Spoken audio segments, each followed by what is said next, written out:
الحمد لله وكفى والصلاة والسلام على عباده الذين اصطفى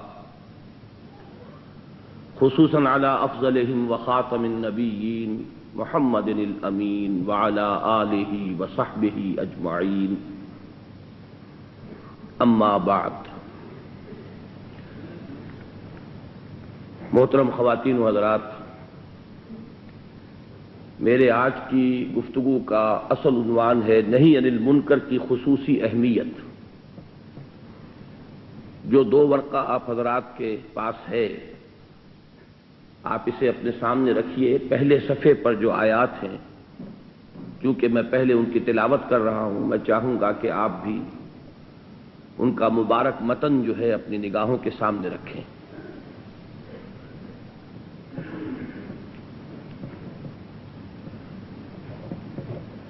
اما بعد فقد قال اللہ تبارک و تعالی فی سورۃ مائدہ: اعوذ باللہ من الشیطان الرجیم، بسم اللہ الرحمن الرحیم. وترى كثيرا منهم يسارعون في الإثم والعدوان وأكلهم السحت لبئس ما كانوا يعملون لولا ينهاهم الربانيون والأحبار عن قولهم الإثم وأكلهم السحت لبئس ما كانوا يصنعون. وقال تبارك وتعالى في نفس السورة: لعن الذين كفروا من بني إسرائيل على لسان داود وعيسى ابن مريم ذلك بما عصوا وكانوا يعتدون كانوا لا يتناهون عن منكر فعلوه لبئس ما كانوا يفعلون. ترى كثيرا منهم يتولون الذين كفروا لبئس ما قدمت لهم أنفسهم أن سخط الله عليهم وفي العذاب هم خالدون. ولو كانوا يؤمنون بالله والنبي وما أنزل إليه ما اتخذوهم أولياء ولكن كثيرا منهم فاسقون. وقال تبارك وتعالى في سورة هود: فلولا كان من القرون من قبلكم أولو بقية ينهون عن الفساد في الأرض إلا قليلا ممن أنجينا منهم واتبع الذين ظلموا ما أترفوا فيه وكانوا مجرمين. وقال عز وجل في سورة الأعراف: فلما نسوا ما ذكروا به أنجينا الذين ينهون عن السوء وأخذنا الذين ظلموا بعذاب بئيس بما كانوا يفسقون. صدق الله العظيم. رب اشرح لي صدري ويسر لي أمري واحلل عقدة من لساني يفقهوا قولي. اللهم ربنا ألهمنا رشدنا وأعذنا من شرور أنفسنا. اللهم أرنا الحق حقا وارزقنا اتباعه وأرنا الباطل باطلا وارزقنا اجتنابه. اللهم وفقنا لما تحب وترضى. اللهم وفقنا أن نأمر بالمعروف وننهى عن المنكر. آمین یا رب العالمین. معزز حاضرین اور محترم خواتین، جیسا کہ میں نے ابھی عرض کیا، میری آج کی گفتگو کا اصل موضوع ہے نہی عن المنکر کی خصوصی اہمیت. عنوان کے ساتھ دو ذیلی عنوانات ہیں، انہیں بھی آپ پڑھ لیجئے. علماء اور صلحاء کے کرنے کا اصل کام اور عذاب الہی سے نجات کی واحد راہ.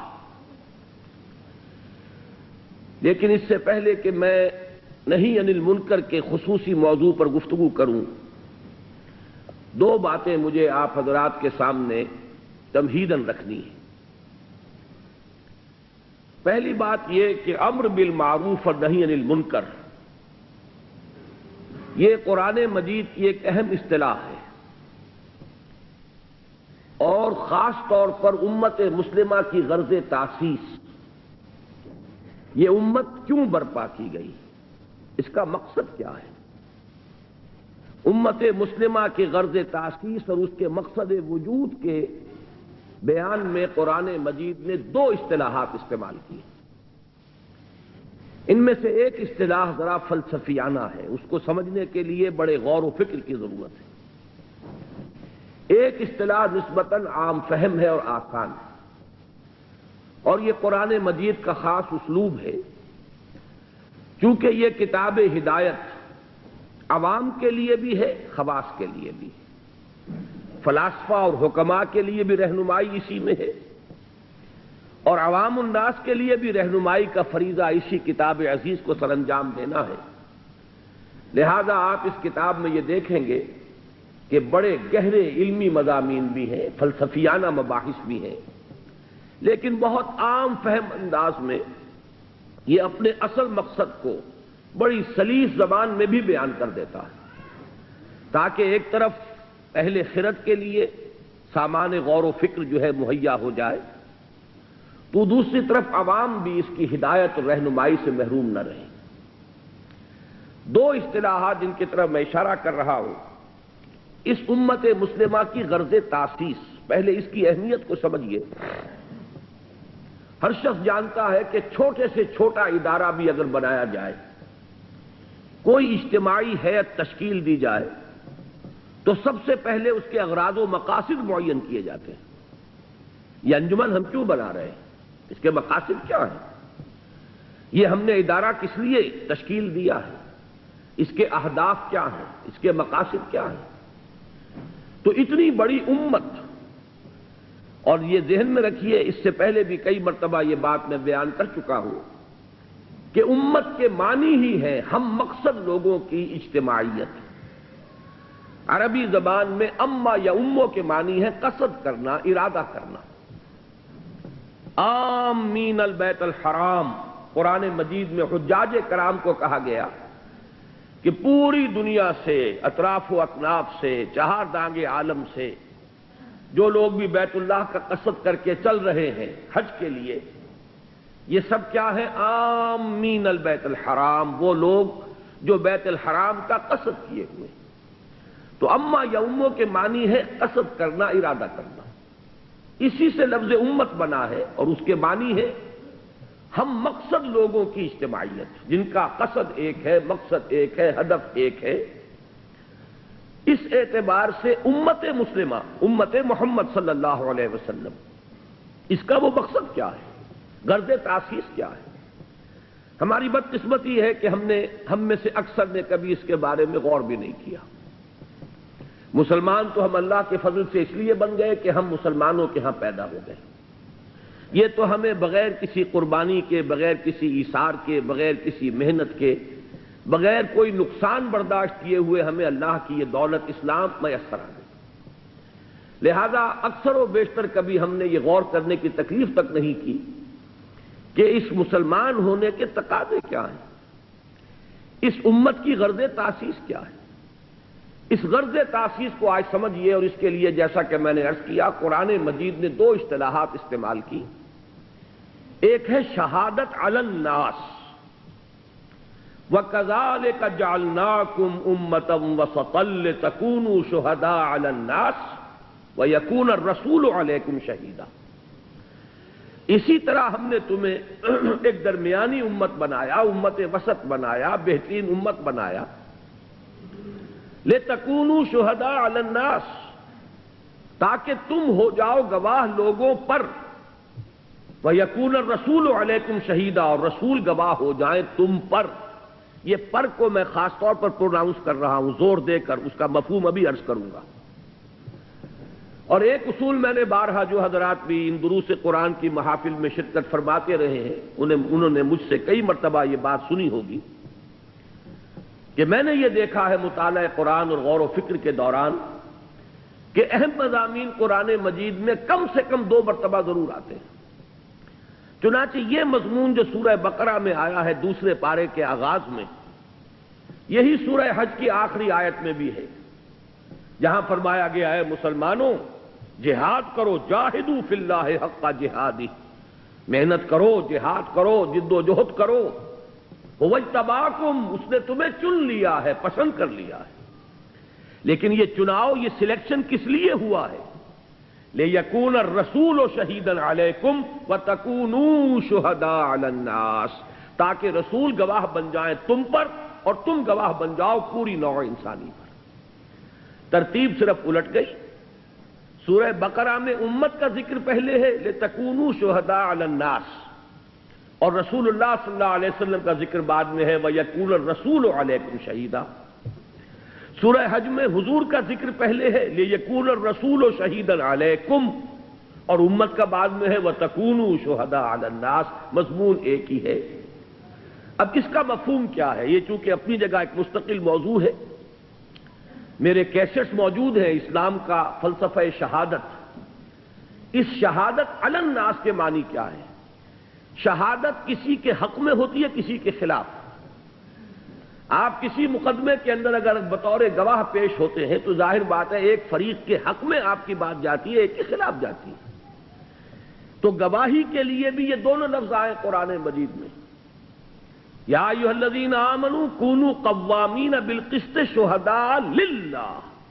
لام آتا ہے عربی زبان میں کسی شے کے کسی کے حق میں ہونے کے لیے۔ اللہ کے حق میں گواہ بن کر کھڑے ہو جاؤ، اللہ کے گواہ، اللہ کی توحید کے گواہ، اللہ کے دین کے گواہ، اپنی زبان سے گواہی دو، اپنے عمل سے گواہی دو، انفرادی طور پر گواہی دو، عملی طور پر گواہی دو۔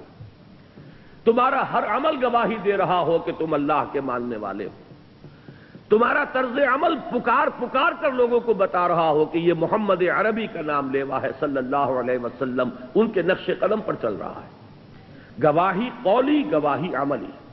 یہ گواہی کس کے حق میں ہے؟ اللہ کے حق میں۔ یہ گواہی کس کے حق میں ہے؟ محمد الرسول اللہ کے حق میں، جو علامہ اقبال نے کہا ہے، دے تو بھی محمد کی صداقت کی گواہی۔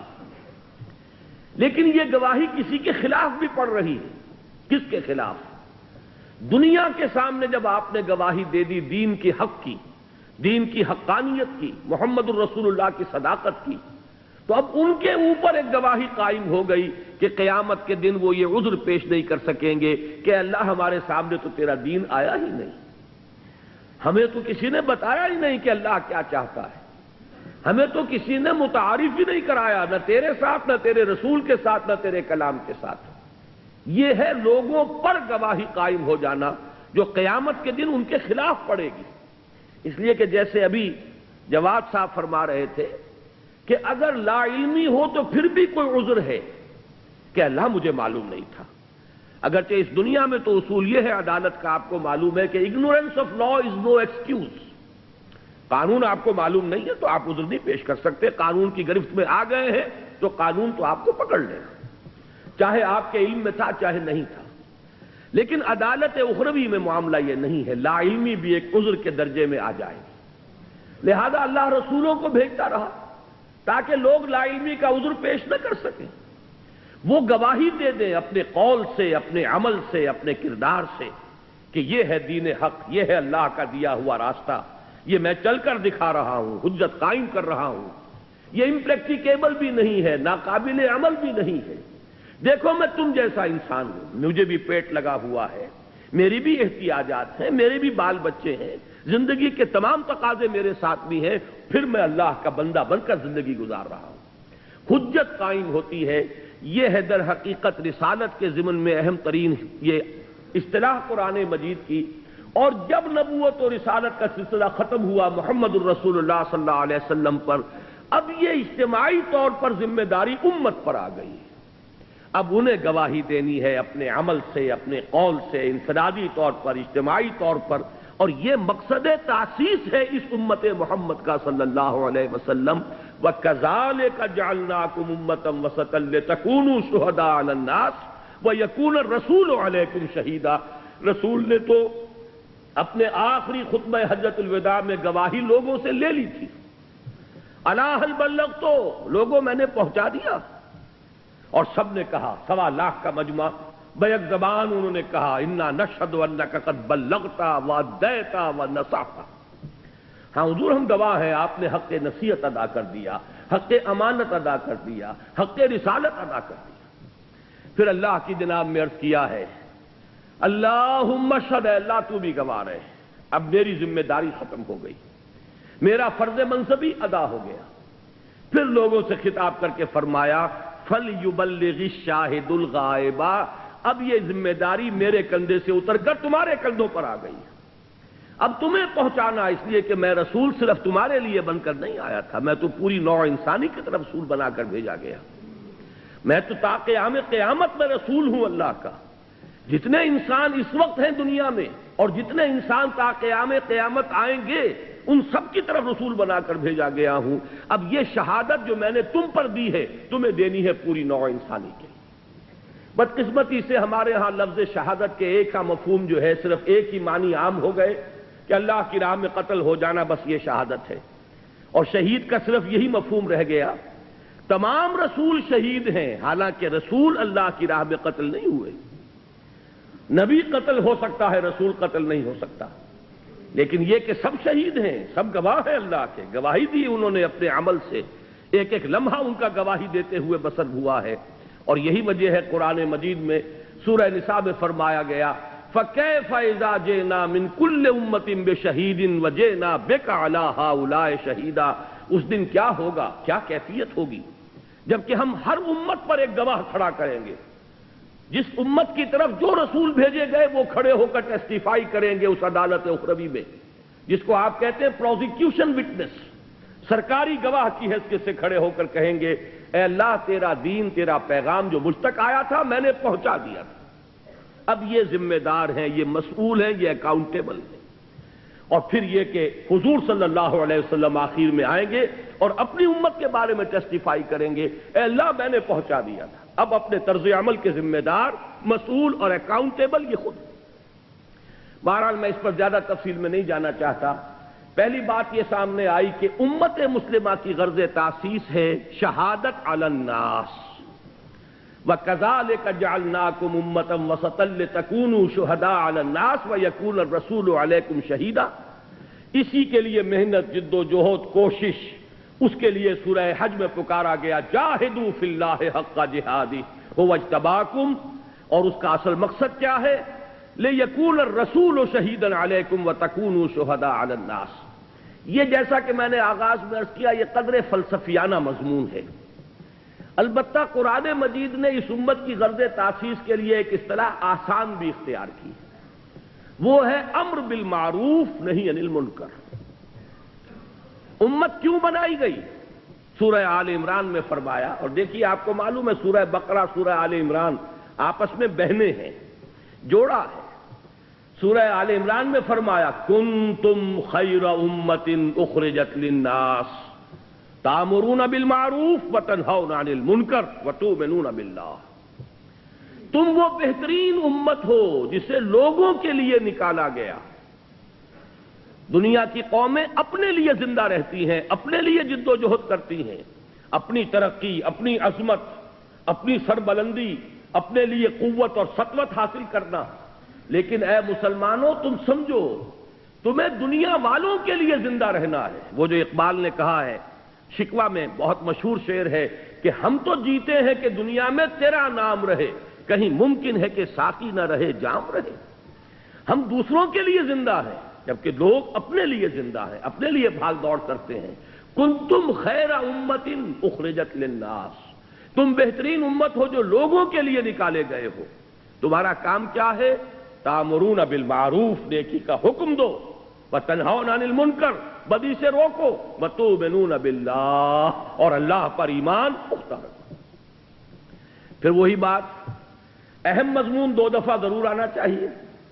یہ مضمون اسی سورہ مبارکہ میں آ رہا ہے وَلْتَكُن مِّنكُمْ أُمَّةٌ يَدْعُونَ إِلَى الْخَيْرِ وَيَأْمُرُونَ بِالْمَعْرُوفِ وَيَنْهَوْنَ عَنِ الْمُنكَرِ وَأُولَٰئِكَ هُمُ الْمُفْلِحُونَ۔ ان دونوں آیات میں ربط کیا ہے؟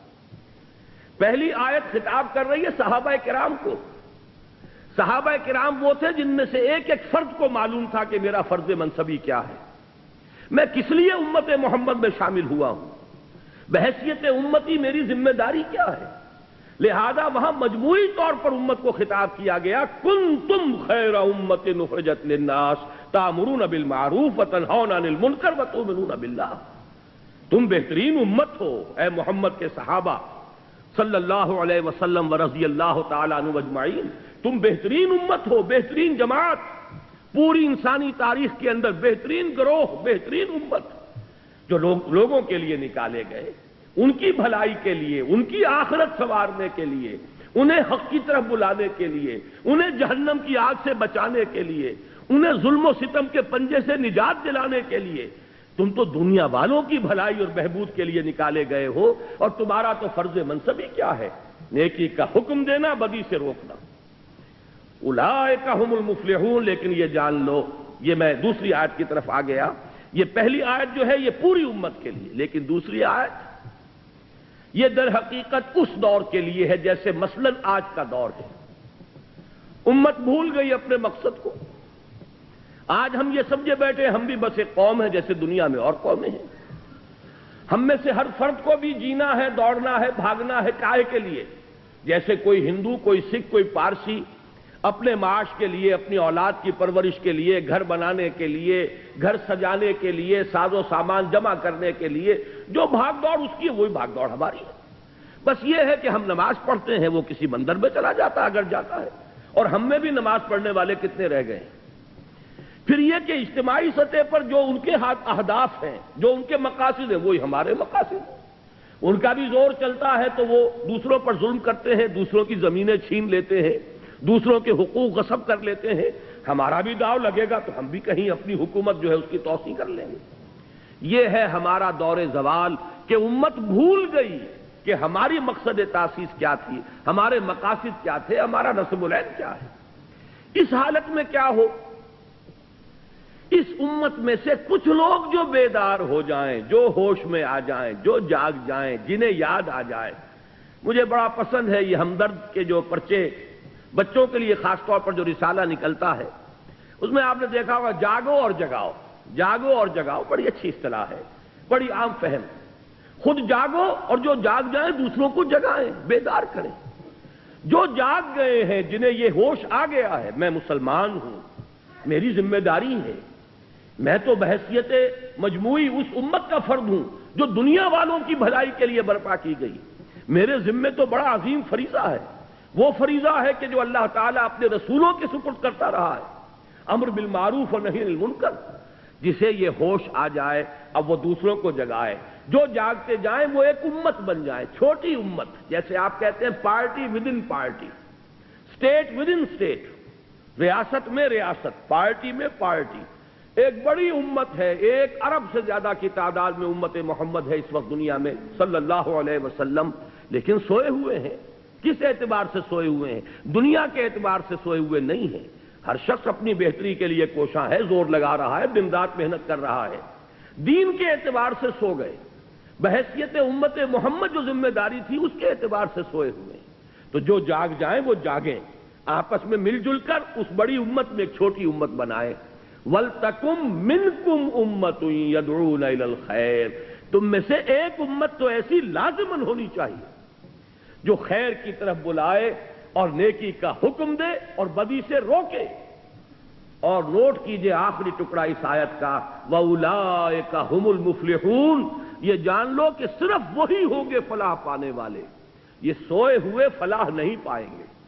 جو جاگ جائیں گے اور جگائیں گے اور جو اپنے اس فرض منصبی کو ادا کریں گے، یدعون الی الخیر ویامرون بالمعروف وینہون عن المنکر، صرف وہ ہوں گے فلاح پانے والے۔ اولئک ھم المفلحون۔ آپ صدق کے دل سے دعا کیجئے، اللہم ربنا اجعلنا منہم، اے اللہ ہمیں بھی ایسے لوگوں میں شامل ہونے کی توفیق عطا فرما۔ پہلا تمہیدی مضمون میرا ختم ہوا، ذہن میں ٹانکتے جائیے۔ خلاصہ کیا ہے؟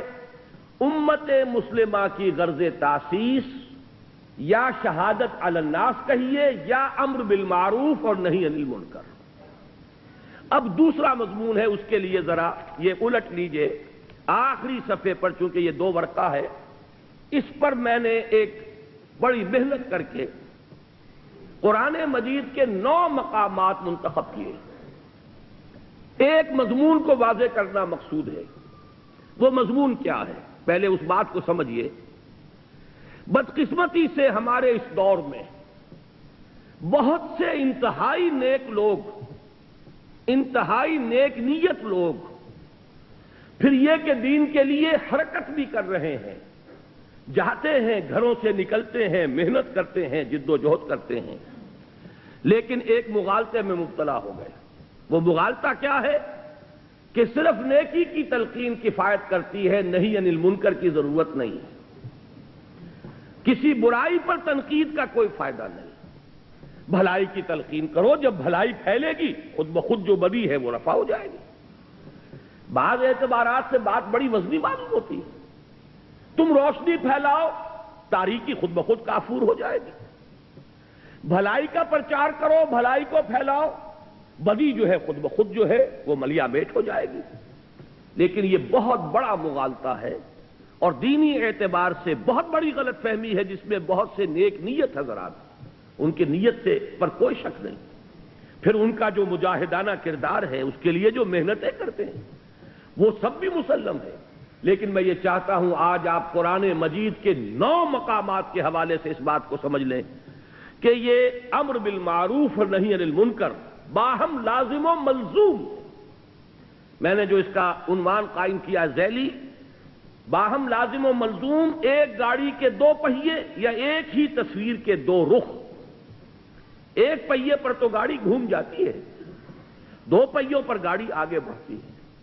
ایک گاڑی کے 2 پہیے، اسی طریقے سے ایک تصویر کے 2 رخ، باہم لازم و ملزوم۔ اس کو چونکہ بڑی اہمیت کے ساتھ ذہن نشین کرانا مقصود ہے، تو میں نے یہ 9 مقامات قرآن مجید کے نکالے، جس سے یہ ثابت ہو جائے یہ دونوں لازم ہیں، لازم و ملزوم۔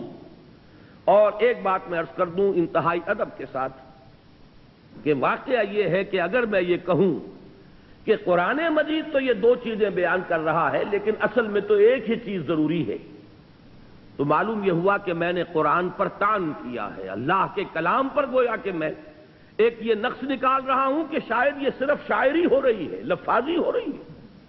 قرآن ہر جگہ دونوں اصطلاحات کو لا رہا ہے۔ دیکھیے چونکہ وقت کم ہے، اب ذرا ایک ایک کر کے ان آیات کو پڑھیے۔ میں نے الحمدللہ شروع کیا اس اعتبار سے کہ شان باری تعالی سورۃ النحل کی آیت نمبر 90 میں بیان ہوئی، اور یہ آیت تو آپ میں سے ہر شخص کو یاد ہوگی، اس لیے کہ ہر خطبہ جمعہ میں آپ یہ آیت سنتے ہیں۔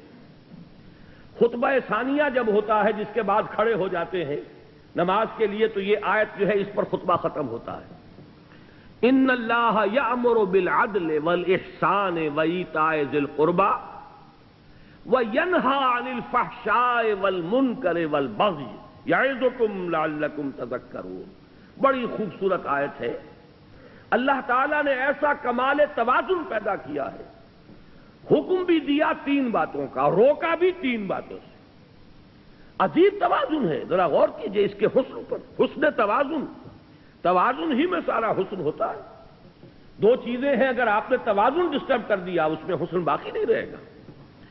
ان اللہ یامر بالعدل والاحسان وایتاء ذی القربى، اللہ حکم دیتا ہے عدل کا، احسان کا اور قرابت داروں کا حق ادا کرنے کا۔ میں چونکہ اس وقت درس نہیں دے رہا ہوں ان آیات کا، مقصود صرف یہ ہے کہ آپ کے پیش نظر رہے کہ امر اور نہی یہ دونوں ساتھ ساتھ ہیں، اور اس میں یہاں توازن اللہ نے اس درجے کیا ہے کہ 3 ہی چیزیں مقابل میں لایا۔ وَيَنْهَى عَنِ الْفَحْشَاءِ وَالْمُنْكَرِ وَالْبَغْيِ يَعِظُكُمْ لَعَلَّكُمْ تَذَكَّرُونَ۔ اللہ بھی نیکیوں کا حکم دیتا ہے تو بدیوں سے روکتا بھی، ورنہ اگر وہ فلسفہ درست ہوتا کہ محض نیکی کی تلقین سے بدی خود بخود کافور ہو جائے گی، تو بدی کی نشاندہی کر کے اس سے روکنے کی اضافی طور پر ضرورت نہیں تھی۔ آگے چلیے، نمبر 2، تقاضائے فطرت و حکمت۔ یہاں میں نے سورہ لقمان کی آیت لی ہے۔ حضرت لقمان کے بارے میں آپ حضرات کے علم میں ہوگا، نہ وہ نبی تھے نہ کسی نبی کے امتی تھے، سلیم العقل سلیم الفطرت انسان، حکیم اور دانا انسان۔ انہوں نے اپنے غور و فکر سے جو نتائج اخذ کیے ہیں وہ ہیں جو قرآن مجید نے سورہ لقمان کے 2 رکوع میں جو وصیتیں انہوں نے اپنے بیٹے کو کی تھی، وَإِذْ قَالَ لُقْمَانُ لِابْنِهِ وَهُوَ يَعِظُهُ يَا بُنَيَّ لَا تُشْرِكْ بِاللَّهِ، یہاں سے قرآن مجید نے حضرت لقمان کو امر بنا دیا، اس لیے کہ ان کا ذکر جب تک قرآن ہے ان کا ذکر موجود ہے، اور ہمیشہ قرآن رہے گا، ان کا ذکر موجود رہے گا۔ یہ شان ہے اللہ نے اپنے اس بندے کی جو بڑھائی ہے کہ قرآن مجید میں اس طریقے سے تعین کے ساتھ یا تو رسولوں کا نام آتا ہے، یا یہ کہ صحابہ میں سے حضرت زید کا ذکر خاص طور پر صحابہ جو ہے اس اعتبار سے کیا کرتے تھے کس قدر خوش قسمت ہے اس کا نام قرآن میں آیا۔ فلما قضا زید وطرہا، تو یہ وطرہ منہا زید وطرہ یہ سورہ احزاب میں آیا تو لوگ نش کرتے تھے زید تمہارا نام قرآن میں آیا ہے۔ ایسے ہی یہ ایک حکیم اور دانا انسان، اب ان کی اسی لیے میں نے عنوان قائم کیا تقاضائے فطرت و حکمت۔ فطرت اور حکمت کا تقاضا یہ ہے، اب ان کی یہ آیت نوٹ کیجئے جو قرآن مجید میں ان کی بات نقل فرمائی گئی، یا بنی اقم الصلاۃ وامر بالمعروف وانہا عن المنکر واصبر علی ما اصابک ان ذلک من عزم الامور، اے میرے بچے نماز قائم رکھ، نیکی کا حکم دے، بدی سے روک، اور پھر صبر کر جو تجھ پر بیتے۔ دیکھیے بڑی پیاری بات ہے، نیکی کی تلقین پر کبھی آپ کو ریزنٹمنٹ نہیں ہوگی، لوگ سن لیں گے مانے یا نہ مانے، بھائی بھلا کام کیا کرو، نیک کام کیا کرو، بھائی نماز پڑھا کرو، بھائی روزہ رکھا کرو، کوئی آپ کو پلٹ کر گالی نہیں دے گا۔ یہ دوسری بات ہے کہ جیسے چکنے گھڑے پر پانی پڑتا ہے اور نکل جاتا ہے، اور ایک کان سے سنا دوسرے کان سے نکال دیا، لیکن اصل میں جب جوابی کارروائی ہوتی ہے لوگوں کی طرف سے، جب آپ کسی بدی پر روکیں اس وقت پھر ریزنٹمنٹ ہوتی ہے، اس وقت پھر جو ہے ریٹیلیشن ہوتی ہے۔ چھوٹے سے بچے کو کہہ کر دیکھیے کہ بیٹے یہ کھیلنے کی جگہ نہیں ہے، یہ کرکٹ کا میدان نہیں ہے، یہ سڑک ہے، کسی کا سر پھوڑ دو گے، کسی کی گاڑی کا شیشہ توڑ دو گے، لیکن ذرا کہہ کے دیکھیے پھر آپ کا وہاں سے اپنی عزت کو سالم لے کر واپس چلا جانا آسان نہیں ہوگا۔ چھوٹی سی چھوٹی بات کہہ کر دیکھیے کسی کو، اس لیے یہاں حضرت لقمان فرما رہے ہیں میرے بچے نماز کو قائم رکھ، نیکی کا حکم دے، بدی سے روک، اور پھر جو آئے اسے جھیل، برداشت کر، صبر کر، وَاصْبِرْ عَلَىٰ مَا أَصَابَكَ۔ یہی تو ربط ہے سورۃ العصر میں، وَالْعَصْرِ إِنَّ الْإِنسَانَ لَفِي خُسْرٍ إِلَّا الَّذِينَ آمَنُوا وَعَمِلُوا الصَّالِحَاتِ وَتَوَاصَوْا بِالْحَقِّ وَتَوَاصَوْا بِالصَّبْرِ۔ حق کی وصیت کر کے ظاہر بات ہے کہ پھر آپ کو صبر کی بھی ضرورت پیش آئے گی۔ تیسری چیز پر آئیے، شان محمد صلی اللہ علیہ وسلم۔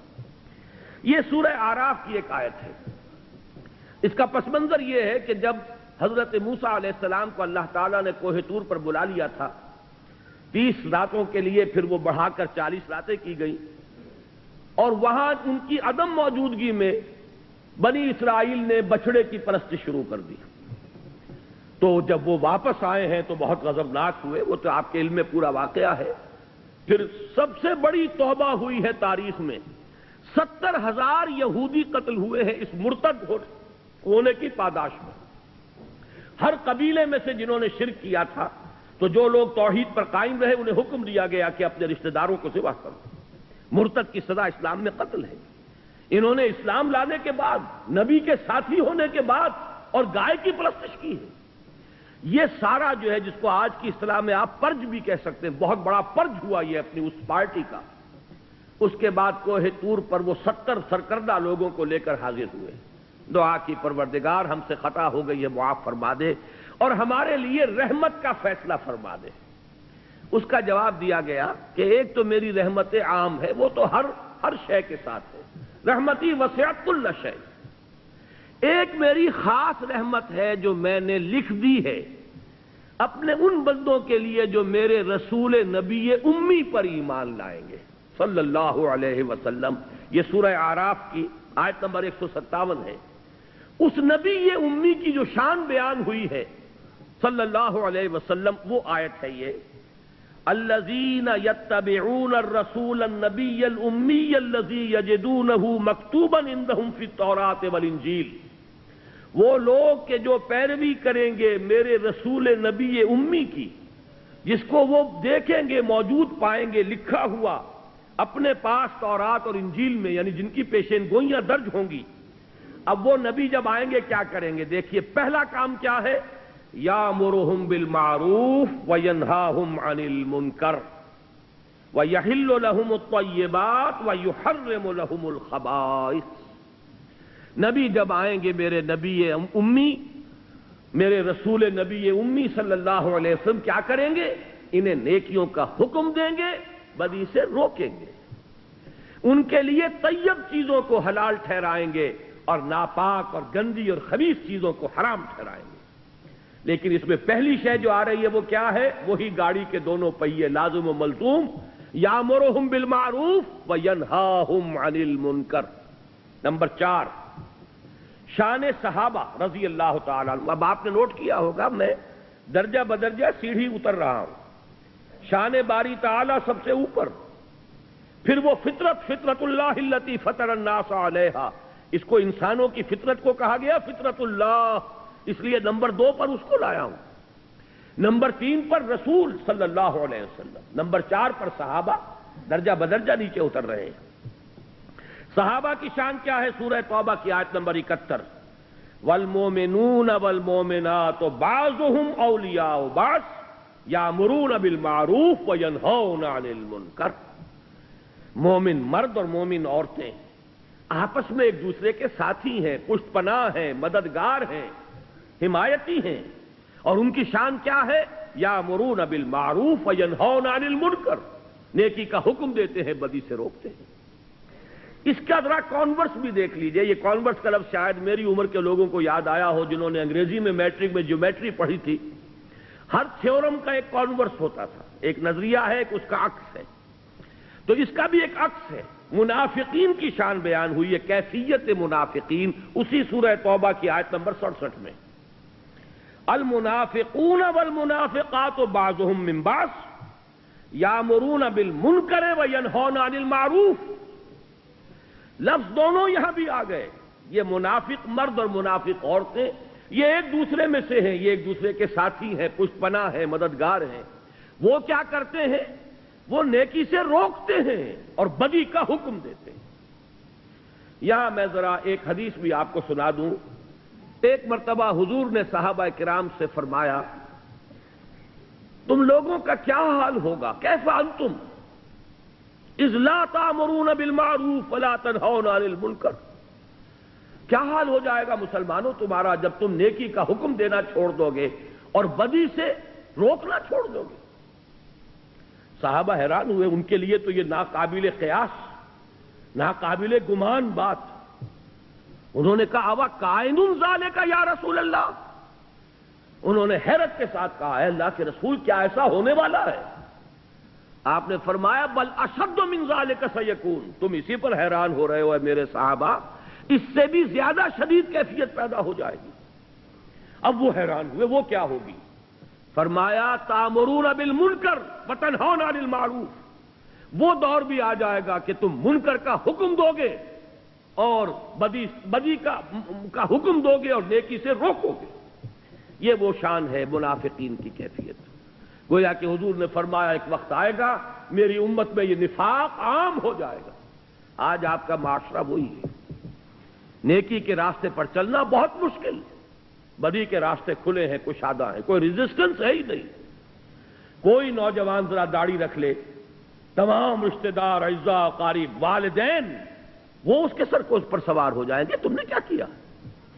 ذرا گھر میں کوئی شرعی پردہ کر کے نافذ کر کے دیکھیے، you will be an outcast, آپ اپنے معاشرے سے نکال دیے جائیں گے، آپ بالکل آپ کا تعلق جو ہے وہ معاشرے سے عزیزوں سے کٹ جائے گا۔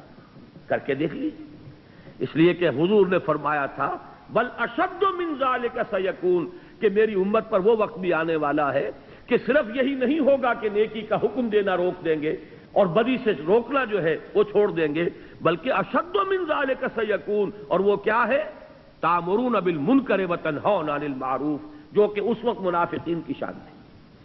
آگے آئیے، یہ 6 آیت میں ابھی آپ کو سنا چکا ہوں پہلے ہی، امت کا فرض منصبی، کنتم خیر امت اخرجت للناس تامرون بالمعروف وتنہون عن المنکر۔ نمبر 7، دور زوال میں امت مسلمہ کے لیے سہ نکاتی لاہ عمل کا نقطہ عروج۔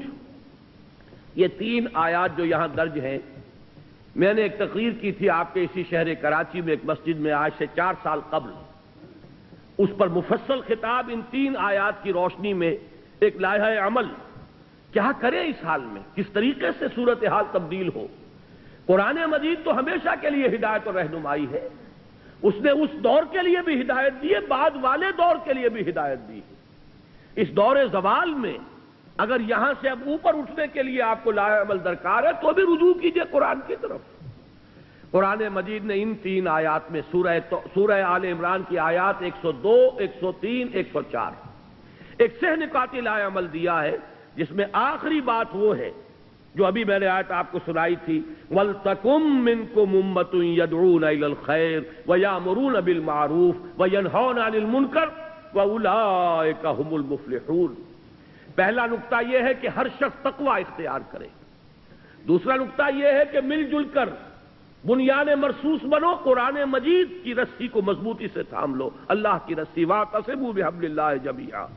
اور تیسرا نقطہ ضربہ سلام کیا ہے اس کا، وَلْتَكُمْ مِنْكُمْ أُمَّةٌ يَدْعُونَ إِلَى الْخَيْرِ وَيَأْمُرُونَ بِالْمَعْرُوفِ وَيَنْهَوْنَ عَنِ الْمُنكَرِ وَأُولَئِكَ هُمُ الْمُفْلِحُونَ۔ تم میں سے ایک جماعت تو ایسی قائم ہونی چاہیے جو یہی 3 کام کرے اور کوئی کام نہ کرے۔ میں یہاں پر عرض کر دوں کہ واقعہ یہ ہے کہ آج وہ بعد میں تفصیل سے گفتگو ہوگی، ہماری دینی جماعتیں بھی اپنے اصل ہدف سے ہٹ چکی ہیں۔ اس وَلْتَكُمْ مِنْكُمْ أُمَّةٌ اس کے کرنے کے صرف 3 کام قرآن نے بتائے، خیر کی طرف دعوت، نیکی کا حکم، بدی سے روکنا۔ یہ پاور پالیٹکس میں اپنے آپ کو ملوث کر لینا، کبھی کسی کا پاسنگ بن جانا، کبھی کسی کا ضمیمہ بن جانا، ادھر سے ادھر جو سیاسی اعتبار سے لڑکتے رہے ہیں، یہ در حقیقت اپنے اصل ہدف سے ہٹ جانے کی بنا پر وہ تیر نیم کش جس کا نہ ہو کوئی ہدف، اپنے اصل ہدف سے، ہمارے یہ جو لائحہ عمل کا جو ہدف ہے اس سے ہٹ چکے ہیں۔ بہرحال اس کے ضمن میں عرض کر دوں کہ وہ جو میں نے تقریر کی تھی، یہ وہ بھائی جمیل الرحمان صاحب، اللہ تعالیٰ انہیں صحت بھی دے اور عمر بھی دے، انہوں نے میری کتنی ہی تقریریں ہیں، بڑا مشقت طلب کام ہے یہ ٹیپ سے اتارنا، اور یہ کر رہے ہیں، کم سے کم میں سمجھتا ہوں کہ 15 برس ہو گئے ہیں انہیں یہ کام کرتے ہوئے۔ میری بہت سی تقریریں ایسی ہیں جو انہی کے ذریعے سے وہ کتابی شکل میں آئی ہیں۔ اسی کراچی میں نے ایک تقریر کی تھی، اسی آیت کے حوالے سے جو ابھی سورہ اعراف کی ہم نے پڑھی ہے، اس میں اہل ایمان کے بارے میں فرمایا کہ وہ لوگ کیا کریں گے، فالذین آمنوا بہ وعزروہ ونصروہ واتبعوا النور الذی انزل معہ اولئک هم المفلحون۔ ہمارے اس رسول نبی امی کو جو لوگ جن پر ایمان لائیں گے، ان کی تعظیم کریں گے، ان کی مدد کریں گے، اور جو نور ان کے ساتھ نازل کیا جائے گا اس کا اتباع کریں گے، وہی فلاح پانے والے ہوں گے۔ وہ تقریر بھی انہوں نے اتاری تھی اور وہ چھپ چکی ہے، کتنے ایڈیشن اس کے۔ نبی اکرم صلی اللہ علیہ وسلم سے ہمارے تعلق کی بنیادیں، الحمدللہ بہت پسند کیا گیا وہ عوام میں، خواص میں، اس لیے کہ ایک بالکل نقطہ نظر سامنے آیا، یہ مختلف نقطہ نظر کہ آیا صرف درود پڑھ دینے سے حق ادا ہو گیا، یا یہ کہ عید میلاد منا لینے سے حق ادا ہو گیا حضور کا صلی اللہ علیہ وسلم، یا جلوس نکال دینے سے حق ادا ہو گیا، یا کوئی اور ذمہ داریاں ہیں ہماری نبی اکرم صلی اللہ علیہ وسلم کے بارے میں۔ اسی طرح اس تقریر کو بھی انہوں نے اتارا تھا، اور اب وہ بھی کتاب کی شکل میں شائع ہو رہی ہے، لیکن تازہ میثاق جو میں خاص طور پر حکم دے کر آیا تھا کہ اس کو جلدی سے شائع کیا جائے، اور بائی ایئر کارگو میں نے منگوایا ہے، آج اس کے نسخے باہر موجود ہیں۔ یہ کوئی 64 صفحے کا کتابچہ ہے جو اس میثاق کے اندر پورا کا پورا آ گیا ہے، لہذا میں آج اس موضوع پر گفتگو نہیں کر رہا۔ یہ جو سہ نکاتی لائحہ عمل ہے، آپ میں سے ہر شخص کوشش کرے کہ اس کو میثاق کے شمارے کو لے کر جائے، اور آج ہی رات اسے پڑھ لے، انشاءاللہ وہ محسوس کرے گا کہ یہ ایک ایسی شے ہے جسے بڑے پیمانے پر مسلمانوں کے اندر عام کرنے کی ضرورت ہے۔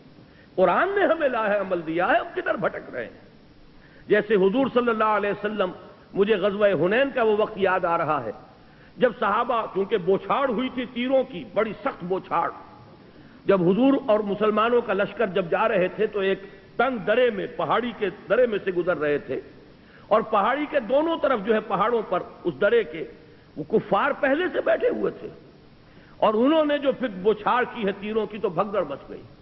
اس وقت حضور صلی اللہ علیہ وسلم نے ایک آواز بلند کی الی یا عباد اللہ، الی یا عباد، اے اللہ کے بندوں کدھر جا رہے؟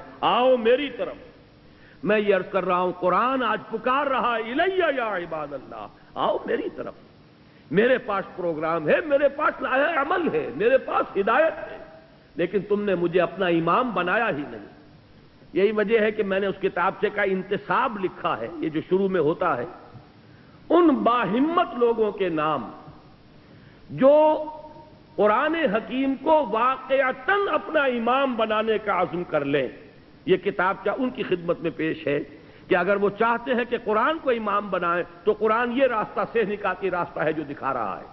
وہ اس میثاق کے شمارے میں اور مضامین نہیں ہے، اس میں صرف ایک چھوٹا سا مضمون اور ہے، پورا کتاب اسی کتابچے پر یہ میثاق کا شمارہ جو ہے وہ مشتمل ہے۔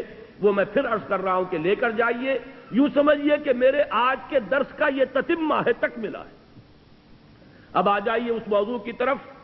ہم نے 7 مقامات دیکھ لیے کہ جہاں امر بالمعروف اور نہی عن المنکر لازم و ملزوم ہے۔ 8واں یہ سورہ حج کی آیت نمبر 41 ہے، اصحاب اقتدار کا فرض عین، الذین ان مکناہم فی الارض اقاموا الصلاة وآتوا الزکاة وامروا بالمعروف ونہوا عن المنکر وللہ عاقبۃ الامور۔ وہ لوگ کہ جنہیں اگر ہم اختیار اور اقتدار اور تمکن فی الارض، حکومت عطا فرما دیں تو وہ کیا کریں گے؟ نماز قائم کریں گے، زکوٰۃ کا نظام قائم کریں گے، نیکیوں کا حکم دیں گے، بدی سے روکیں گے۔ وہی امر بالمعروف اور نہی عن المنکر گاڑی کے دونوں پہیے۔ آخری مقام وہ ہے جو آج آپ نے آیات ابھی سنی عزیزم اسد الرحمان صاحب سے، یہ ہے سرفروش اور جانباز اہل ایمان کے اوصاف کا ذروہ سنام۔ یہ آیات کاش کے پورا کا پورا درس ان 2 آیتوں پر ہوتا۔ اس کا آغاز ہوا ان اللہ اشتری من المؤمنین انفسهم واموالهم بان لهم الجنہ۔ اللہ نے تو اہل ایمان سے ان کی جانیں اور مال خرید لیے ہیں جنت کے عوض۔ جنت چاہیے تو جان اور مال میرے حوالے کر دو۔ جو بھی باشعور صاحب ایمان ہے وہ گویا کہ اللہ کے ساتھ ایک بیع و شرا کر چکا، اپنی جان اور مال اللہ کے ہاتھ فروخت کر چکا۔ لہذا اسی کا مظہر یہ تھا کہ وہ لوگ سرفروشی اور جاں فشانی جب پکارا گیا میدان میں آ گئے، جان ہتھیلی پر رکھ کر۔ اب یہ جو لوگ ہیں ان کے کچھ اوصاف ہیں جو اگلی آیت میں بیان ہوئے۔ میں پورا آیت کا اس وقت ترجمہ نہیں کر رہا، اتنا وقت نہیں ہے، لیکن ذرا نوٹ کیجئے، یہ سرفروش لوگ، فدائین لوگ، اللہ تعالیٰ مجھے اور آپ کو توفیق دے کہ ہم بھی یہ تمنا یہ رکھیں جیسے حضور نے فرمایا صلی اللہ علیہ وسلم، لَوَدِدْتُ أَنْ أُقْتَلَ فِي سَبِيلِ اللَّهِ ثُمَّ أُحْيَا ثُمَّ أُقْتَلَ۔ میری بڑی خواہش اور آرزو ہے کہ میں اللہ کی راہ میں قتل ہو جاؤں، پھر مجھے زندہ کیا جائے، پھر ایک مرتبہ اللہ کی راہ میں قتل ہو جاؤں۔ تو یہ خواہش ہمارے دلوں میں بھی آ جائے، لیکن اس خواہش کے ساتھ ساتھ کچھ اوصاف اپنے اندر پیدا کرنے ہوں گے۔ وہ اوصاف کیا ہے؟ التائبون، العابدون، الحامدون، السائحون، الراکعون، الساجدون، الآمرون بالمعروف والناہون عن المنکر والحافظون لحدود اللہ وبشر المؤمنین۔ پہلا وصف توبہ کرنے والے، رجوع کرنے والے۔ خطا ہو گئی، غلطی ہو گئی، فوراً توبہ کرے، رجوع کرے۔ عابدون، اللہ کے عبادت گزار، اس کے اطاعت شعار، اس کی بندگی کو اپنی زندگی کا اصول بنا لینے والے۔ الحامدون، اللہ کی حمد و ثنا میں مصروف رہنے والے۔ السائحون، لذات دنیاوی سے کنارہ کشی کر لینے والے۔ الراکعون، رکوع کرنے والے اللہ کی جناب میں۔ الساجدون، سجدے کرنے والے اللہ کی بارگاہ میں۔ الآمرون بالمعروف، نیکی کا حکم دینے والے۔ والناہون عن المنکر، اور بدی سے روکنے والے۔ والحافظون لحدود اللہ، اور اللہ کی حدود کی حفاظت کرنے والے۔ وبشر المؤمنین، اے نبی ایسے اہل ایمان کو بشارت دے دیجئے، ان کی کامیابی جو ہے اس کی خوشخبری انہیں سنا دیجئے۔ یہ ضربہ سلام ہے، اس لیے کہ یہاں پر امر بالمعروف اور نہی عن المنکر سے بھی اگلا قدم بیان کر دیا گیا۔ وہ کیا ہے؟ الحافظون لحدود اللہ، آپ کے ذہن میں ہوگا کہ میں انقلاب اسلامی کے مراحل کئی مرتبہ بیان ہو چکے ہیں، کتابی شکل میں بھی موجود ہیں۔ آخری مرحلہ کیا ہے؟ میں نے عرض کیا ہے ڈیمانسٹریشن، میدان میں آ جانا۔ اب یہ غلط کام ہم نہیں ہونے دیں گے، نہیں انل منکر بالید، طاقت کے ساتھ چیلنج کر دینا کہ یہ کام اب تک تو ہم خوشامد کر رہے تھے، اب تک ہم کہہ رہے تھے کہ خدا کے لیے باز آ جاؤ، اب نہیں ہونے دیں گے، ہماری لاشوں پر ہوگا، جیتے جی نہیں ہونے دیں گے۔ یہ ہے حفاظت اللہ کے حدود کی۔ آپ کو معلوم ہے کہ آپ کی فوج، اس کا مقصد کیا ہے؟ یہ جو ارب روپیہ خرچ ہوتا ہے فوج پر، آپ کے بجٹ کا بہت بڑا حصہ صرف ہوتا ہے فوج پر، کیا مقصد ہے اس کا؟ آپ کی زمین کے ایک ایک چپے کے محافظ بن کر کھڑے ہو جائیں، سرحدوں کے محافظ بن کر کھڑے ہو جائیں، جان دے دیں، لیکن یہ کہ ایک چپا زمین کا ایک انچ جو ہے اس ملک کی وہ دشمن کے حوالے کرنے کے لیے تیار نہ ہو۔ ابھی 16 کروڑ نہیں، تقریباً 20 کروڑ روپیہ جو ہے ایکسرسائز پر خرچ ہو گیا ہے۔ یہ ایکسرسائز کاہے کے لیے؟ تاکہ ہماری افواج چاق و چوبند رہیں، تیار رہیں، کوئی بھی صورتحال پیدا ہو جائے سست پڑے ہوئے نہ ہو، زنگ نہ لگا ہوا ہو کہیں۔ یہ سب کچھ کس لیے؟ حفاظت، حدود اللہ، حدود ارضی کی حفاظت، زمین کے وطن کی حدود کی حفاظت۔ اسی طرح اللہ کی بھی حدود ہیں۔ تلک حدود اللہ فلا تقربوها، دیکھو یہ اللہ کی حدود ہے، اس کے قریب نہ پھٹکو۔ کہیں آتا ہے فلا تعتدوها، یہ اللہ کی حدود ہے، انہیں پامال نہ کرو، ان سے تجاوز نہ کرو۔ یہ حدود اللہ۔ اب اللہ کا ایک بندہ وہ سرفروش، ان اللہ اشتری من المؤمنین انفسهم واموالهم بان لهم الجنہ، جو جان اور مال بیچ چکے اللہ کے ہاتھ، وہ در حقیقت اس کی چوٹی کیا ہے؟ وہ اللہ کے حدود کا محافظ بن کر کھڑا ہو جائے۔ میرے جیتے جی یہ حد لا کی حد جو ہے یہ پامال نہیں کی جائے گی، میں زندہ رہوں اور اللہ کی حدود جو ہے پامال کر دی جائے، نہیں ہوگا۔ جب یہ الفاظ میں کہہ رہا ہوں مجھے حضرت ابوبکر صدیق یاد آ گئے رضی اللہ تعالی عنہ، انہوں نے یہی فرمایا تھا، ایبدل الدین وانا حی، کیا دین کے اندر تغیر کر دیا جائے گا جبکہ میں ابھی زندہ ہوں؟ میری زندگی میں نہیں ہو سکتا۔ جبکہ کچھ لوگوں نے زکوٰۃ دینے سے انکار کیا تھا اور کچھ حضرات نے مشورہ دیا تھا، آپ یہ اتنے سارے محاذ ایک دم نہ کھول لیجئے، ایک طرف تو مدعیان نبوت ہے کھلم کھلا مرتد، ٹھیک ہے ان کے خلاف تو اقدام کیجئے، لیکن انہوں نے کسی نبی کو تو نہیں مانا ہے، کسی چیز کا انکار نہیں کیا ہے، کلمہ پڑھ رہے ہیں، آپ ان کے خلاف جو ہے محاذ نہ کھولیے، اس لیے کہ اس وقت بڑے حالات مخدوش ہیں۔ تو الفاظ کیا تھے ابو بکر صدیق کے؟ کیوں بن گئے وہ افضل البشر بعد الانبیاء بالتحقیق؟ یہ مقام جو حاصل ہوا ہے، ایبدل الدین، کیا دین کے اندر تبدیلی کر دی جائے گی؟ وانا حی، اس حال میں کہ میں زندہ ہوں، نہیں ہو سکتا۔ فرمایا تھا انہوں نے جب حضرت عمر نے یہ کہا تھا، مشورہ دیا تھا کہ اس وقت حالات ٹھیک نہیں ہیں، آپ ایک طرف جو جیش اسامہ ہے اس کو بھی نہیں روک رہے، روم کے ساتھ ٹکراؤ جو ہے اسے بھی جاری رکھ رہے ہیں، اس دلیل پر کہ حضور نے جو جھنڈا باندھ دیا تھا میں اسے کیسے کھول دوں؟ حضور نے لشکر تیار کر دیا تھا، اب یہ جائے گا تو کیا کریں گے؟ یہاں پہ کون محافظ ہوں گے؟ تو انہوں نے فرمایا تھا کہ اگر کوئی محافظ نہ ہو، اگر درندے آ کر ابو بکر کو لوٹیں تب بھی یہ کام ہو کر رہے گا، اس لیے کہ نبی صلی اللہ، میں اللہ کے رسول کا خلیفہ ہوں، ان کے جو کام ہیں ان کے مشن کی تکمیل میرا مقصد زندگی ہے۔ یہ ہے حفاظت حدود اللہ۔ تو یہ جو یہاں 9 اوصاف بیان ہوئے ہیں، اللہ تعالی ہمیں ان میں سے ایک ایک وصف اپنے اندر جذب کرنے کی توفیق عطا فرمائے۔ التائبون العابدون الحامدون السائحون الراکعون الساجدون الآمرون بالمعروف والناہون عن المنکر والحافظون لحدود اللہ۔ پھر کوالیفائی کرتا ہے آدمی، یہاں پہنچتا ہے، اب کوالیفائی کرتا ہے اس بشارت کے لیے، وَبَشِّرِ الْمُؤْمِنِينَ، اے نبی ایسے اہل ایمان کو بشارت دے دیجیے جنہوں نے اپنی جانیں اور مال اللہ کے ہاتھ فروخت کر دیے، اور اس فروخت کرنے کے بعد ان کی زندگی کا، ان کے کردار کا، ان کے شب و روز کا نقشہ یہ ہے۔ بہرحال اگرچہ اس میں کئی دوسرے مضامین بھی ضمنی طور پر آ گئے، لیکن میرے اس بیان کا مقصد کیا تھا؟ اس حقیقت کو واضح کرنا کہ امر بالمعروف اور نہی عن المنکر انسیپریبل ہے، ان کو ایک دوسرے سے جدا نہیں کیا جا سکتا، یہ ایک ہی حقیقت کے اجزاء لا ینفک ہیں. لا ینفک غیر منفک، جس کو علیحدہ نہیں کیا جا سکتا. یہ غلط فہمی رفع ہو جانی چاہیے.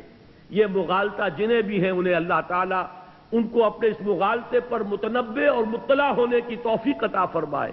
ہمارا کام یہی ہے کہ جو بات کتاب و سنت سے سمجھ میں آتی ہے اسی کو ہم لوگوں کے سامنے بیان کریں اور عام کریں. باقی یہ ہے کہ لوگوں کے دل میں اور ان کے ذہن کے اندر ان باتوں کا ڈالنا یہ اللہ کے ہاتھ میں ہے. یہ کسی انسان کے بس میں نہیں ہے. میں پہلے ہی عرض کر چکا ہوں، نیکی بھی ہے، تقویٰ بھی ہے، جد و جہد بھی ہے، حرکت بھی ہے، محنت بھی ہے، لیکن ایک بہت بڑا مغالطہ کہ صرف بھلائی کی تلقین، صرف نیکی کی تلقین، صرف فضائل کی تلقین کے ذریعے سے سارے معاملات دور صحیح ہو جائیں گے، ساری گندگیاں دھل جائیں گی.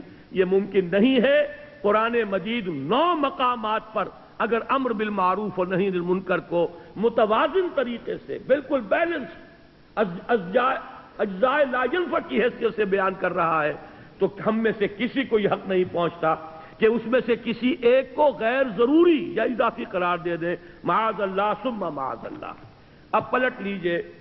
اب تیسری بات جو ہے، میں آج ذرا کچھ مختلف انداز میں درس دے رہا ہوں. اب تک میں نے 2 باتیں عرض کی. ایک یہ کہ امت مسلمہ کی غرض تاسیس کے لیے قرآن کی اصطلاحات 2 ہیں: شہادت علی الناس اور امر بالمعروف نہی عن المنکر. نمبر 2 یہ کہ امر بالمعروف نہی عن المنکر یہ ایک ہی حقیقت کے 2 پہلو ہیں. یہ لازم و ملزوم ہیں، یہ ایک ہی گاڑی کے 2 پہیے ہیں. اب تیسری بات یہ ہے کہ ان میں اہم تر نہی عن المنکر ہے.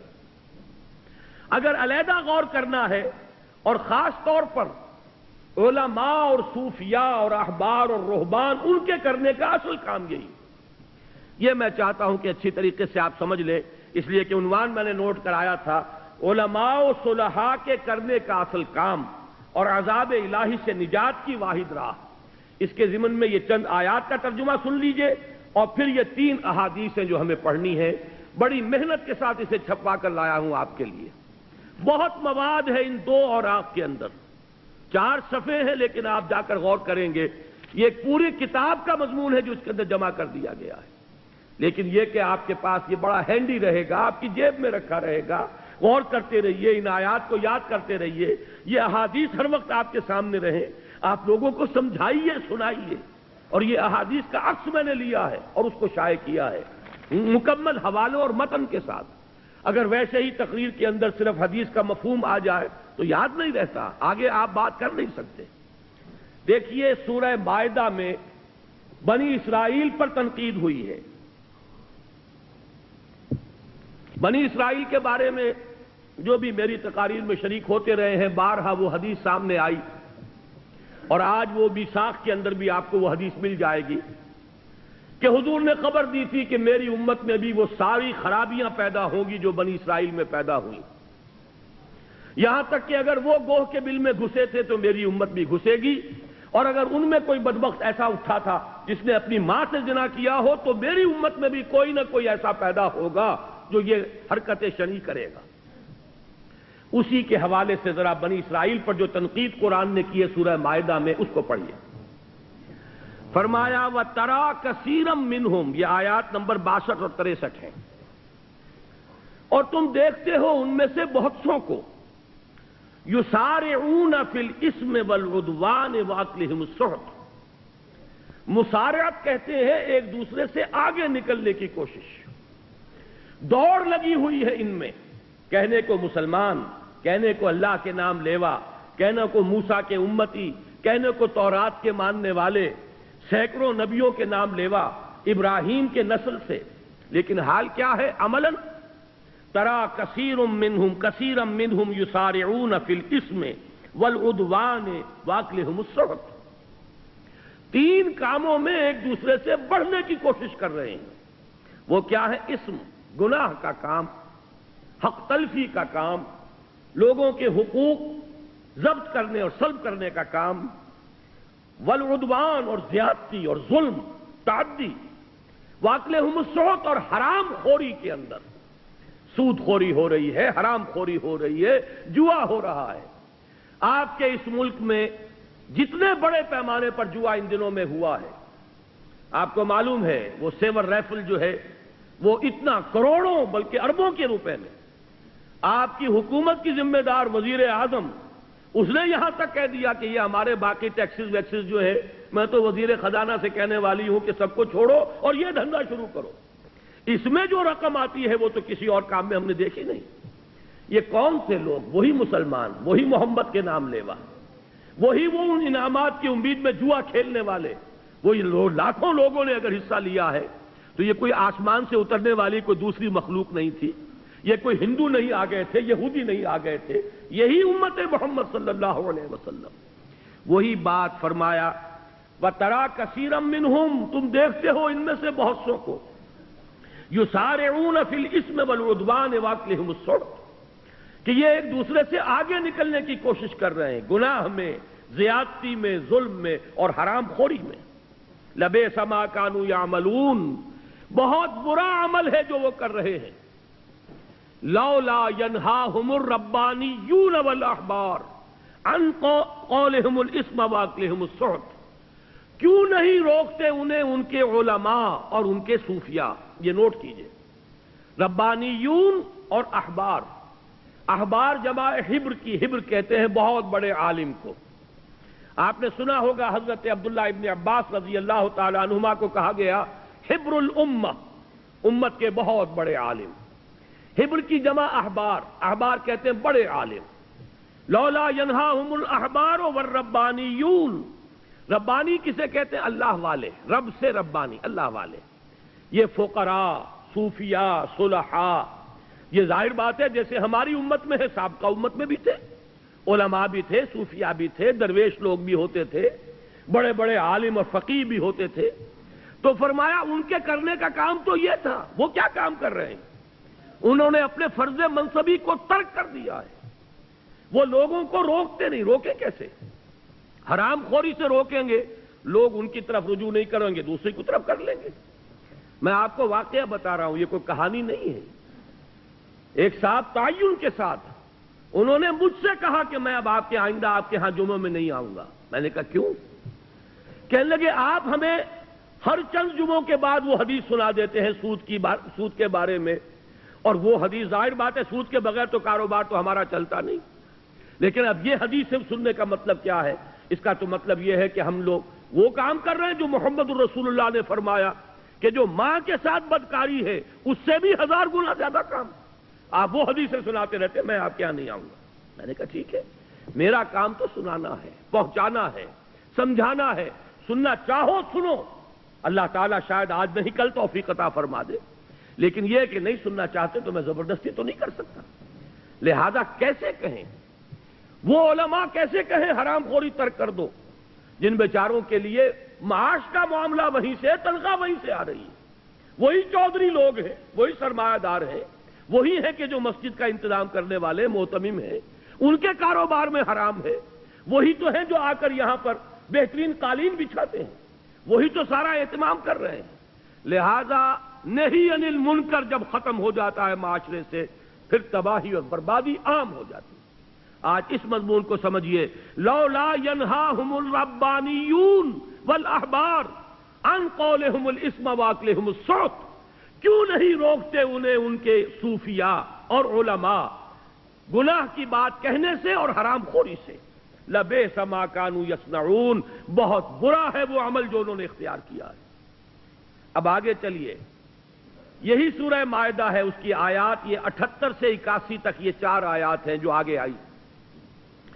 فرمایا لعن الذین کفروا من بنی اسرائیل علی لسان داؤد و عیسی ابن مریم، لعنت کی گئی ان لوگوں پر جنہوں نے کفر کی روش اختیار کی بنی اسرائیل میں سے. بنی اسرائیل میں تھے، امتی تھے موسیٰ کے، لیکن یہ ہے کہ روش ان کی معصیت کی ہے، گناہ کی ہے، حرام خوری کی ہے، جھوٹ بولنے کی ہے. لہذا ان کو کہا جا رہا ہے لعن الذین کفروا من بنی اسرائیل علی لسان داؤد و عیسی ابن مریم، ان پر اللہ نے لعنت فرمائی حضرت داؤد کی زبان سے اور حضرت عیسیٰ ابن مریم کی زبان سے علیہ الصلوۃ والسلام. حضرت داؤد کی زبانی کیا لعنتیں ہوئی ہیں یہ تو آج ہمارے پاس موجود نہیں ہے. جو بھی زبور اس وقت ہے، سام جسے کہا جاتا ہے، وہ کتاب جو اولڈ ٹیسٹمنٹ کا حصہ ہے اس میں ایسی باتیں موجود نہیں ہیں۔ معلوم ہوتا ہے یہودیوں نے وہ چیزیں کھرچ دی جو اللہ تعالیٰ نے ان پر تنقید کی باتیں حضرت داؤد علیہ السلام سے کہلوائی تھی، ان کو انہوں نے ختم کر دیا۔ لیکن اللہ کا بڑا شکر ہے اناجیل میں اب بھی موجود ہے۔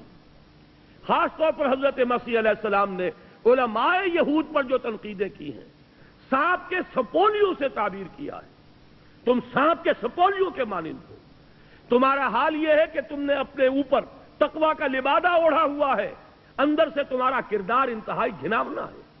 بڑی پیاری بات کہی انہوں نے، تمہارا حال ان قبروں سے مشابہ ہے جو اوپر سے سفیدی کی گئی ہے، بڑی خوشنما نظر آ رہی ہیں، لیکن ان کے اندر گلی سڑی ہڈیوں کے سوا کچھ نہیں۔ یہ حضرت مسیح علیہ السلام کے الفاظ ہیں جو علماء یہود کو مخاطب کر کے کہے گئے۔ یہ بھی انہی کی بہترین ضرب المثل ہے جو آج ہمارے ہاں عام طور پر ادب میں استعمال ہوتی ہے کہ تم مچھر چھانتے ہو اور سموچے اونٹ نکل جاتے ہو۔ چھوٹی چھوٹی باتوں پر جھگڑے ہو رہے ہیں، لیکن بڑے بڑے گناہ جو ہے وہ ان کی طرف توجہ ہی نہیں۔ سود خوری پر کوئی نہیں روکے گا، لیکن رفع یدین پر، آمین بالجہر پر، تراویح کی تعداد پر بڑے بڑے پوسٹر بھی چھپیں گے اور بڑے چیلنج بھی ہوں گے اور مناظرے بھی ہوں گے اور لمبی چوڑی بحثیں بھی ہوں گی، پوری کانفرنسیں ہوں گی، حالانکہ ان کی کیا اہمیت ہے دین کے اندر؟ سود ہے، سٹا ہے، جوا ہے، ہو رہا ہے، کسی کو کچھ کہنے کی توفیق نہیں۔ یہ ہے اصل میں وہ بات جو فرمایا لعن الذین کفروا من بنی اسرائیل علی لسان داؤد وعیسی ابن مریم ذلک بما عصوا وکانوا یعتدون۔ یہ اس لیے ہوا، یہ لعنت ان پر اس لیے کی گئی کہ انہوں نے نافرمانی کی روش اختیار کی اور حدود الہی سے تجاوز کی روش اختیار کی۔ اب اگلا لفظ آیا ہے اصل میں جس کے لیے یہ میں بیان کر رہا ہوں، کانوا لا یتناہون عن منکر فعلوہ۔ ان کا اصل جرم یہ تھا، ایک دوسرے کو شدت کے ساتھ منع نہیں کرتے تھے برائیوں پر۔ نوٹ کیجئے، تناہی باب تفاعل ہے، باب تفاعل ہی سے لفظ تواسی ہے، وتواصوا بالحق وتواصوا بالصبر۔ باب تفاعل کا خاصہ ہے کسی شے میں شدت، تاکید، مبالغہ اور آپس میں کوئی کام کرنا۔ تو تناہی کے معنی ہوگا پوری تاکید کے ساتھ، پوری شدت کے ساتھ آپس میں ایک دوسرے کو گناہوں پہ روکنا، ٹوکنا۔ کانوا لا یتناہون عن منکر فعلوہ، وہ آپس میں ایک دوسرے کو روکتے نہیں تھے منکر سے جو وہ کرتے تھے۔ لبئس ما کانوا یفعلون۔ یہ جو بات ہے اس کے لیے ایک حدیث میں آپ کو ابھی سناؤں گا، اس کو نوٹ کر لیجئے کہ ان کا اصل جرم، دیکھیے قرآن مجید جب یہ کہہ رہا ہے ان پر لعنت کی گئی، تو ظاہر بات ہے چارج شیٹ بھی تو ہونا چاہیے، کس بات پر لعنت کی گئی، کیا برائی تھی؟ تو جس